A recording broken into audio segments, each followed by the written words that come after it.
Good evening all. ఈరోజు ఒక general problem చేయబోతున్నాం. Crack the code. ఇక్కడ 6 ప్రాపర్టీస్ ఇచ్చున్నారు. ఈ 6 ప్రాపర్టీస్ యూజ్ చేసుకొని ఆ కోడ్ క్రాక్ చేయాలి. 4 డిజిట్ కోడ్ అది. First property 9172 no digits are correct. ఏ డిజిట్ రాదు, 9 రాదు, 1 రాదు, 7 రాదు, 2 రాదు. ఇవి 7 తీసేసాం, 1 తీసేసాం. 9 కానీ 1 కానీ 7 కానీ 2 కానీ. ఇక్కడ ఈ 9 కూడా రాదు, ఇక్కడ 1 రాదు, 1 7 2 ఇవి రావు. కాబట్టి ఫస్ట్ ఇది కంప్లీట్ అయింది. 9172 ఎక్కడ కనపడకుండా చేసాం. తర్వాత నెక్స్ట్ సెకండ్ కోడ్ లో 2 digits are correct and well placed. 2 digits ఇక్కడ మిగిలిన 2 డిజిట్లే, 2 డిజిట్సే. కాబట్టి 04 ఖచ్చితంగా రావాలి. ఎక్కడ రావాలంటే వెల్ ప్లేస్డ్ అంటే సేమ్ ప్లేస్ లో రావాలి. అంటే ఇది 0 ఖచ్చితంగా, ఇది 4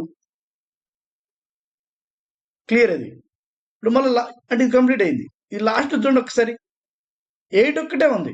1 digit is correct and wrong placed.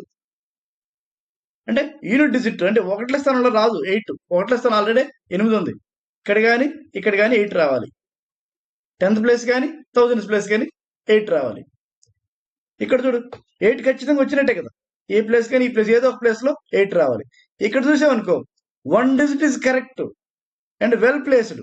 1 digit is correct అంటే 8 ఖచ్చితంగా ఇక్కడ వచ్చిందని ఆల్రెడీ డిసైడ్ అయి ఉన్నాం. కాబట్టి 8 ఉంది ఇక్కడ. కాబట్టి 8 10th ప్లేస్ లో రావాలి. వెల్ ప్లేస్ అంటే సేమ్ ప్లేస్ అనమాట. సేమ్ ప్లేస్ అంటే ఇదే ప్లేస్ లో ఉంది. ఇంకొక డిజిట్ రావాలి. ఇక్కడ చూడండి 350 ఉంది. 350 ఆల్రెడీ వచ్చింది. ఇక్కడ 2 డిజిట్స్ రావాలి. 0 వచ్చింది. ఇంకా 3 కానీ 5 కానీ రావాలి. రాంగ్ ప్లేస్డ్ 3 వచ్చింది అనుకో, ఇక్కడ రాసామనుకో సేమ్ ప్లేస్ లో వచ్చింది కాబట్టి వెల్ ప్లేస్డ్ అయి ఉండాలి. రాంగ్ ప్లేస్ ఉంది కాబట్టి 3 కాదు, అంటే 5 అయి ఉంటుంది. అది 5 అయి ఉంటుంది. అక్కడ 5 రావాలి, ఇక్కడ 5 రావాలి. 5084. So our code is 5084.